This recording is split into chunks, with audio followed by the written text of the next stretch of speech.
नमस्कार, मैं हूं आलोक शुक्ला और आप देख रहे हैं वर्ल्ड न्यूज सर्विस। शुरू करते हैं खबरों का सिलसिला आज की बड़ी हेडलाइन से। पीएम मोदी ने रोजगार मेले में युवाओं को दी गारंटी। भारत जल्द बनेगा दुनिया की तीसरी सबसे बड़ी अर्थव्यवस्था। प्रधानमंत्री नरेंद्र मोदी ने सोमवार को कहा कि भारतीय अर्थव्यवस्था तेज वृद्धि की ओर अग्रसर है और इससे युवाओं के लिए रोजगार के बड़े अवसर पैदा हुए हैं।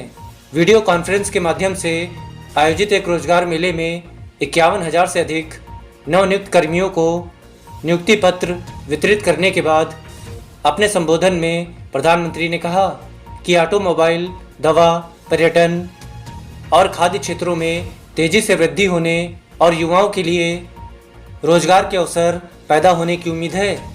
G20 समिट में शामिल होने भारत आएंगे कनाडा के पीएम जस्टिन ट्रूडो। यूक्रेन को नहीं बुलाने पर दुखी।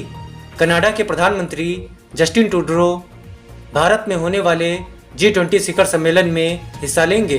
कनाडा के प्रधानमंत्री जस्टिन ट्रूडो ने कहा कि हाँ, मैं G20 समिट में शामिल होने के लिए भारत जा रहा हूँ। हालांकि साथ ही उन्होंने यूक्रेन को G20 समिट में शामिल नहीं किए जाने पर नाराजगी जताई है। ट्रूडो ने हाल ही में यूक्रेनी राष्ट्रपति व्लादिमीर जेलेंस्की से फ़ोन पर बात की थी और कहा था कि वह यह सुनिश्चित करेंगे कि कीव की चिंताओं पर सबका ध्यान दिलाया जाए और साथ ही महत्वपूर्ण वैश्विक आर्थिक मंच से गैर मौजूदगी के बावजूद भी दुनिया के कई देश यूक्रेन के साथ खड़े हैं। ट्रूडो ने कहा था कि वह यूक्रेन के लिए दृढ़ता से बोलेंगे और उनकी बात रखेंगे।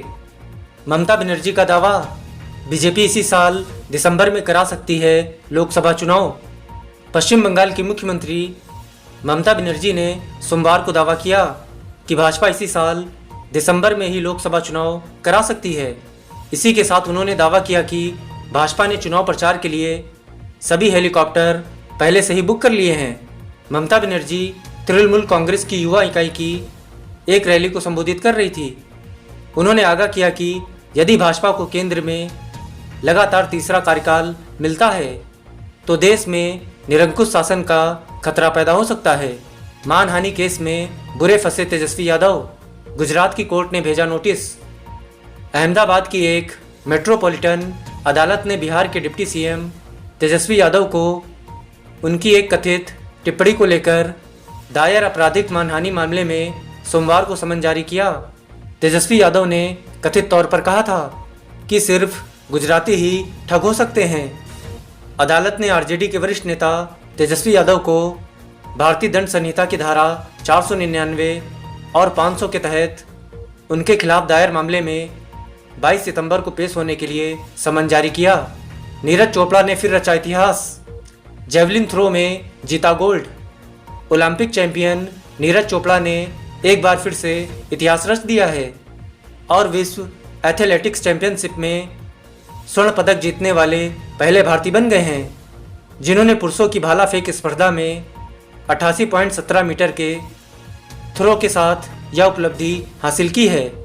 भारत के किशोर जेना 5वें स्थान पर रहे, जिन्होंने अपना व्यक्तिगत सर्वश्रेष्ठ प्रदर्शन करते हुए 84.77 मीटर का सर्वश्रेष्ठ थ्रो फेंका।